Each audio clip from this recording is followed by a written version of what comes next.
আহ, আর পারছি না তো। এই তো সোনা, আর একটু ধৈর্য ধরো।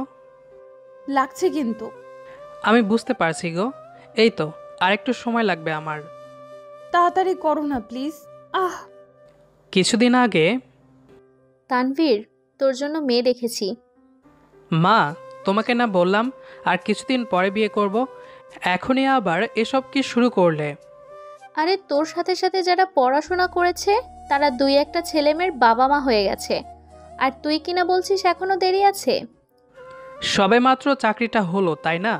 কিছুদিন যাক, তারপরে না হয় বিয়েটা করি।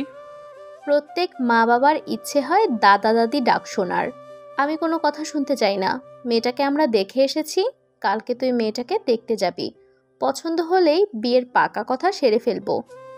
ওকে, যাব কালকে মেয়েটার সাথে দেখা করতে। এই তো আমার লক্ষ্মী ছেলে। মনে হয় এবার আর কোনো রক্ষা পাওয়া যাবে না। যাদের সাথে পড়াশোনা করেছি সব বন্ধু বিয়ে করে দুই একটা করে বাচ্চার বাবা হয়ে গিয়েছে। রাস্তায় বের হলে কাকু ডাক শুনতে হয় তাদের মুখে।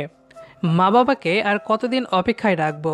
এই বয়সে তাদেরও ইচ্ছে হয় নাতি নাতনির সাথে খেলাধুলা করার। অবশেষে কালকে মেয়েটার সাথে দেখা করতে যাব। পছন্দ হলেই বিয়ে করিয়ে দেবে। রাতে খাওয়া শেষ করে ঘুমিয়ে পড়লাম। পরের দিন সকালে। কি রে, আর কত ঘুমাবি? হ্যাঁ বলো। তোর কোথায় যাওয়ার কথা ছিল? আমি আবার কোথায় যাব? তোর না আজকে রিমির সাথে দেখা করতে যাওয়ার কথা ছিল? ও হ্যাঁ, দেখেছো, ভুলে গিয়েছিলাম। তুই ভুলে যাসনি, বিয়ে করতে চাস না বলে ভুলে যাওয়ার বাহানা করছিস। কি যে বলো না। হয়েছে, এবার উঠে ফ্রেশ হয়ে আয়। উঠে ফ্রেশ হয়ে খেতে বসলাম। খাওয়া শেষ করে রিমির সাথে দেখা করার জন্য যাচ্ছি। আসার সময় মা রিমির নাম্বারটা দিয়ে বলল, আগে তো কখনো দেখিসনি তাই না, তাহলে চিনবি কি করে? নাম্বারটা নিয়ে যা, চিনতে ভুল হলে ফোন করে জেনে নিবি। আচ্ছা আমি গেলাম। এই, দাঁড়া দাঁড়া। আবার কি হলো? যাচ্ছি মানে? তুই এই অবস্থায় মেয়েটার সাথে দেখা করতে যাবি? এই অবস্থায় মানে? সব তো ঠিকঠাকই আছে। এত কাপড় থাকতে তুই পুরাতন একটা শার্ট পরে যাচ্ছিস? আমার এটা পড়তে ভালো লাগে, আর আয়নার সামনে দাঁড়িয়ে দেখেছি, বেশ ভালোই তো লাগছে। যা, ঘরে গিয়ে শার্টটা চেঞ্জ করে আয়। ধুর, তুমিও না। যে আমাকে পছন্দ করবে সে ছেঁড়া শার্ট পরে গেলেও পছন্দ করবে। আমি গেলাম। মা পিছন থেকে কয়েকবার ডাক দিল। আমি ডাকে সাড়া না দিয়ে নিচে থেকে একটা রিক্সা নিয়ে চললাম আমার বিয়ের জন্য মায়ের পছন্দ করা মেয়ে দেখতে। মধ্যবিত্ত ঘরে জন্মগ্রহণ করেছি। অনেক কষ্টে পড়াশোনাটা শেষ করে একটা চাকরি হয়েছে। আরও কিছুদিন পরে বিয়েটা করলে মনে হয় ভালো হতো। আমার সাধারণ মেয়ে ভালো লাগতো। হালকা সাজে, মনের দিক থেকে পুরোটা ফ্রেশ হবে এমন মেয়েকে বউ হিসেবে পাওয়ার ইচ্ছেটা অনেক দিন থেকেই ছিল। রিক্সা থেকে নেমে সাকিবের সাথে কথা বলতে বলতে একটা রেস্টুরেন্টে প্রবেশ করতেই একটা মেয়ের সাথে ধাক্কা লেগে হাতে থেকে ফোনটা পড়ে গেল। সরি। সরি বললেই কি সব কিছু ঠিক হয়ে যায় নাকি? দেখে চলতে পারেন না? আপনি এমন করে কথা বলছেন কেন? আপনিও তো অন্যমনস্ক ছিলেন। মেয়েটার সাথে শুধু শুধু রাগ দেখানোটা ভুল হবে। আমি নিজেই তো খেয়াল করিনি। নিচে থেকে মেয়েটা ফোনটা তুলে আমার হাতের দিকে হাত বাড়িয়ে বলল, নিন।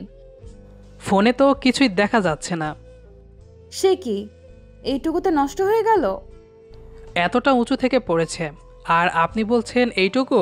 এখান থেকে আপনাকে ফেলে দিলে এতক্ষণে হাসপাতালে নিতে হতো। এইটুকু আমার কিছু হতো না। ছোটবেলায় এর থেকে বেশি উঁচু গাছ থেকে লাফিয়েছি, কিছুই হয়নি। জানতো এখান থেকে। এমন ব্যবহার করছেন কেন? বললাম তো ইচ্ছে করে করিনি। এই ফোনে একজনের নাম্বার ছিল, তার সাথে দেখা করতেই এখানে এসেছি। এখন তাকে চিনব কি করে? তাকে তো আগে কখনো দেখিনি। তাহলে তো আপনাকে অনেক বড় সমস্যায় ফেললাম মনে হয়। আচ্ছা চলুন, আমি আপনার ফোনটা ঠিক করে দিচ্ছি। আপনি কি মেকানিক নাকি? মেয়েটি বলল, আরে আমি ঠিক করব না। পাশে কোথাও তো দোকান অবশ্যই আছে যেখানে ফোন ঠিক করা হয়, সেখান থেকে আপনার ফোনটা ঠিক করে দিব। আমি বললাম, ধন্যবাদ। আরে আসুন না, যেহেতু ক্ষতিটা আমি করেছি তাই উচিত আপনার ফোনটা আমারই ঠিক করে দেওয়া। আমি মেয়েটার সাথে যেতে চাইলাম না, কিন্তু কিছুতেই কাজ হলো না। একটা ওয়েটারের থেকে মেয়েটা শুনলো পাশে কোথাও ফোন মেরামত করার দোকান আছে নাকি। ওয়েটার আমাদের দেখিয়ে দিল কোন দিকে যেতে হবে। মেয়েটা আমাকে সাথে নিয়ে একটা দোকানে গিয়ে ফোনটা ঠিক করে দিল। আচ্ছা, তাহলে আপনার ফোন তো ঠিক হয়ে গেলই। এবার তাহলে আপনার সেই মানুষটার সাথে দেখা করে নিন, কেমন? সরি। সরি কেন? আপনার সাথে বাজে ব্যবহার করার জন্য।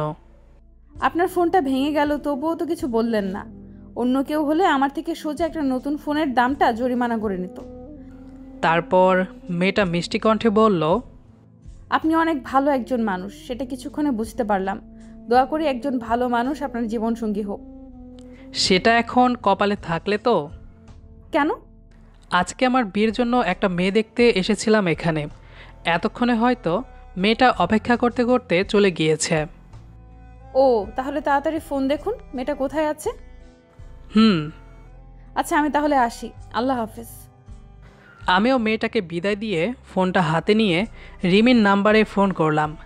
একবার রিং হয়ে গেল, কিন্তু ফোনটা রিসিভ করছে না। দ্বিতীয়বার ফোন দেওয়ার সাথে সাথে রিসিভ করে বলল, কে বলছেন? আমি তানভীর। এতক্ষণে আপনি ফোন করলেন? আমি তো সেই কখন এসেছি। একটু সমস্যা হয়েছিল, তাই দেরি হয়ে গেল। কোথায় আছেন আপনি? এই তো রূপলক্ষ্মী রেস্টুরেন্টের সামনে।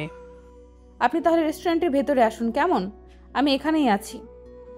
ফোনটা কেটে দিয়ে রেস্টুরেন্টের ভেতরে গিয়ে দেখি সে আমার সাথে ধাক্কা খাওয়া মেয়েটা বসে আছে। আমাকে দেখে মিষ্টি হেসে বলল, আপনি এখানে? হ্যাঁ, তার সাথে দেখা করার জন্য আসলাম। মেয়েটা এখনো যায়নি তাহলে? অনেক ধৈর্য আছে দেখছি মেয়েটার। হুম, কিন্তু আপনি এখানে কি করছেন? কারোর জন্য অপেক্ষা করছেন নাকি? একজন দেখা করতে আসবে। আচ্ছা, আমি তাহলে ওইদিকে গিয়ে বসি। পরে আমাকে আপনার সাথে দেখে ফেললে অন্য কিছু ভাববে। ওকে। আমি মুখের একটা হাসি দিয়ে অন্য দিকটায় গিয়ে বসে রইলাম। কিছুক্ষণ পরে পরে মেয়েটার দিকে তাকিয়ে দেখি সেও আমাকে মাঝে মাঝে দেখছে। কিছুক্ষণ বসে রইলাম, কিন্তু কোনো মেয়েকে ভেতরে আসতে দেখছি না। অবশেষে আর অপেক্ষা না করে আবারও ফোন দিলাম। হ্যাঁ, কোথায় আপনি? এই তো ভেতরে বসে আছি। মেয়েটি বলল, আমিও তো ভিতরে বসে আছি। আমি বললাম, কোথাও তো দেখছি না। আচ্ছা, কী কালার জামা পরে আছেন? আকাশি কালার। আপনি কি পরে আছেন? ওইদিকে যে মেয়েটা বসে আছে তার গায়ে আকাশি কালার জামা দেখা যাচ্ছে। তাকে খেয়াল করলাম সে মেয়েটাও ফোনে কারোর সাথে কথা বলছে। তাহলে কি সে মেয়েটাই আম্মুর পছন্দ করা পাত্রী? আমি আরও একটু শিওর হওয়ার জন্য বললাম, কালারটাতে বলতে পারছি না, তবে একটা শার্ট পরে আছি। আচ্ছা, আপনি যেখানে বসে আছেন তার ডান দিকে তাকাবেন একটু। কেন? তাকালেই বুঝতে পারবেন। মেয়েটা আমার দিকে তাকাতেই বুঝতে পারলাম এটাই সেই মেয়ে যাকে আম্মু পছন্দ করেছে।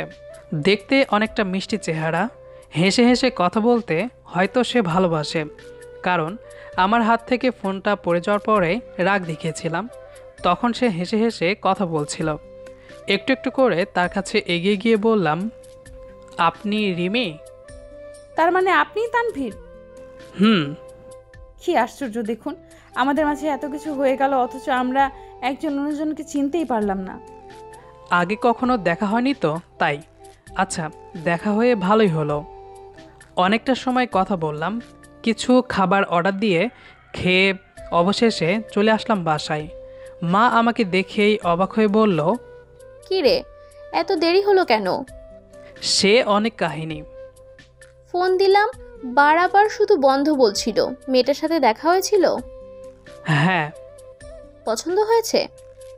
তোমাদের পছন্দ কি আমার অপছন্দ হতে পারে? তাহলে আর দেরি কিসের? বিয়ের পাকা কথা বলি। আমি মাকে পুরো ঘটনা খুলে বললাম। মা শুনে আরও কিছুটা অবাক হয়ে গেল। বিয়ের দিন তারিখ ঠিক করে অবশেষে রিমিকে বিয়ে করে ঘরে নিয়ে আসলাম। রিমি বাসর ঘরে বসে আমার জন্য অপেক্ষা করছে। আমি রুমে এসে দরজাটা বন্ধ করে দিলাম। রিমি আমাকে পায়ে হাত দিয়ে সালাম জানালেন। আমি তার পারমিশন নিয়ে আদর করতে শুরু করলাম। আর পারছি না তো। এই তো সোনা, আর একটু ধৈর্য ধরো। লাগছে তো। আমি বুঝতে পারছি গো। এই তো, আর একটু সময় লাগবে আমার। তাড়াতাড়ি করো না প্লিজ। আহ, বিয়ের মাঝে এত মজা বুঝলে অনেক আগেই বিয়ের কাজটা সেরে ফেলতাম। রিমিকে বুকে নিয়ে আদর করতে করতে ঘুমিয়ে পড়লাম। সকালে বইয়ের ডাকে ঘুম থেকে উঠে পড়লাম। ফ্রেশ হয়ে রুমে আসতেই বাড়ি থেকে একটা চিৎকারের আওয়াজ শুনে দৌড়ে বাড়ি গিয়ে দেখি আব্বু মাটিতে পড়ে আছে। তাড়াতাড়ি হসপিটালে নিয়ে গেলাম। ডাক্তার বলল অতিরিক্ত চিন্তা আর শরীর দুর্বলের কারণে এমনটা হয়েছে। একদিন পরে ফোনের মেসেজে জানতে পারলাম আমার চাকরিটা চলে গেছে। কিছুটা মন খারাপ হলো। এই সময়ে চাকরিটা চলে যাওয়া মানে সংসারে অভাব অনটন দেখা দেওয়া। একদিন রাতে শুয়ে আছি, এমন সময় মা ডাকলো। আমি রুম থেকে বেরিয়ে বাইরে আসতেই, আমার মনে হয় তোর বউয়ের মাঝে কোনো সমস্যা আছে, না হলে আমাদের বাড়িতে আসার পর থেকে একটার পর একটা দুর্ঘটনা লেগেই আছে। কি বলছো? এতে রিমির দোষ কোথায়?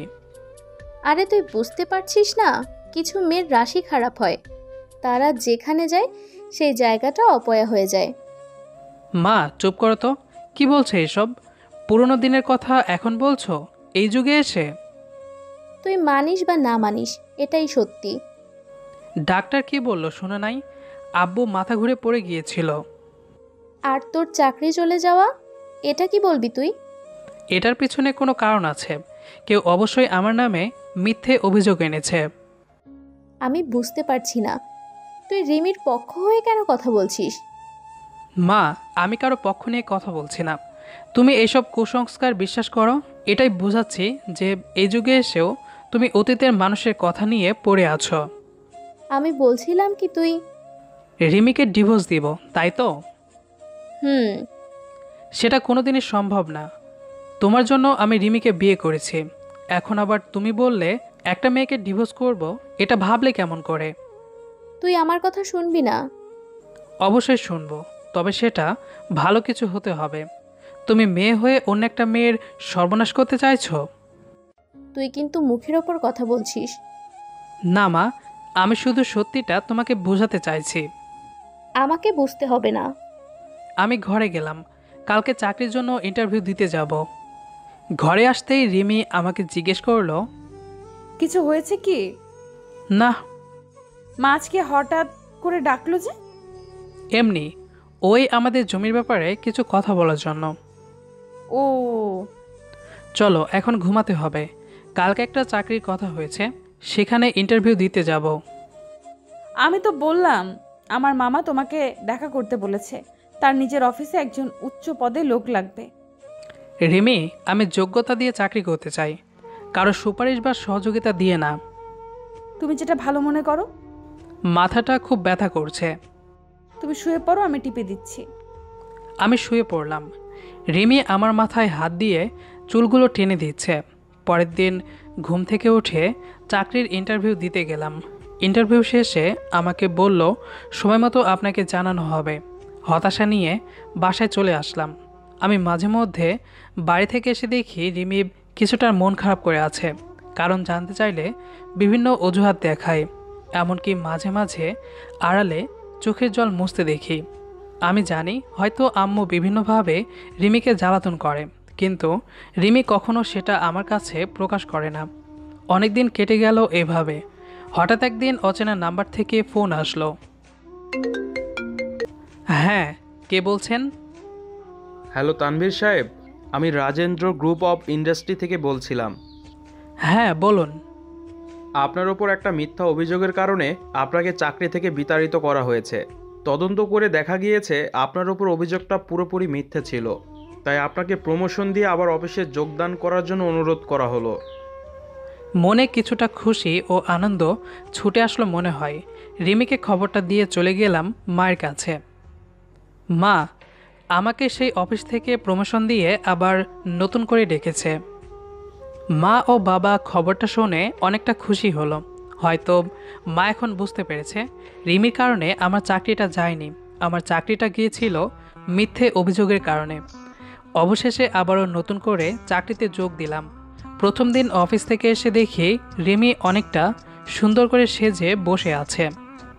কি ব্যাপার, আজকে দেখি আমার বউটাকে অনেক সুন্দর লাগছে। আজকেই সুন্দর লাগছে, আগে সুন্দর ছিলাম না বুঝি? আমি পিছন থেকে রিমিকে জড়িয়ে ধরে বললাম, আমার বউটা কি অসুন্দর নাকি যে শুধু সাজলেই সুন্দর লাগবে? তোমাকে তো সবসময় সুন্দর লাগে, তবে প্রতিদিনের তুলনায় আজকে একটু বেশি সুন্দর লাগছে। আহা ছাড়ো, কেউ এসে পড়বে তো। আসুক না, আমার বউকে আমি আদর করব, তাতে কার কি? তাই বলে এখন? হুম। অফিস থেকে আসলে সবে মাত্র ফ্রেশ হয়ে খাওয়া দাওয়া করো, তারপর সারা রাত আছে। আমি মনের খুশিতে ওয়াশরুম থেকে ফ্রেশ হয়ে চলে আসলাম। বউকে আদর করার জন্য মনটা কেমন করছে মনে হয়। তাড়াতাড়ি খাওয়া শেষ করে রুমে এসে বউয়ের জন্য অপেক্ষা করছি, আর মনে মনে বলছি এখনও আসছে না কেন। কিছুক্ষণ পরে রিমি আসলো। কি হলো, এত সময় লাগে আসতে? কাজগুলো কে করবে শুনি? সব কাজ পরে, আগে স্বামীর সেবা করতে হয়। তোমার তো সবসময়ই পায়। দরজাটা লাগিয়ে দিয়ে আসলাম। বউকে কোলে করে খাটে তুলে আলোটা নিভিয়ে দিয়ে আদর করতে শুরু করলাম। এরপর আমাদের দিনগুলো আবার হাসি খুশিতে কাটতে থাকে। আমাদের দেশে এমন অনেক মানুষ আছে যারা কুসংস্কার বিশ্বাস করে থাকে। আসলে ভাগ্যে যেটা লেখা থাকবে সেটাই হবে। এমন কিছু মা আছে যারা বউদেরকে অনেকভাবে নির্যাতন করে। একবার আপনারা ভেবে দেখুন, একটা মেয়ে মা বাবা ছেড়ে আপনাদের কাছে এসেছে সারা জীবনের জন্য। আপনারা ছাড়া তার কে আছে, অথচ আপনারা অনেকভাবে জ্বালাতন করে থাকেন। এমনটা তো আপনার কিংবা আপনার মেয়ের সাথেও হতে পারত। চলুন আমরা মিথ্যা কুসংস্কার থেকে বেরিয়ে আসি।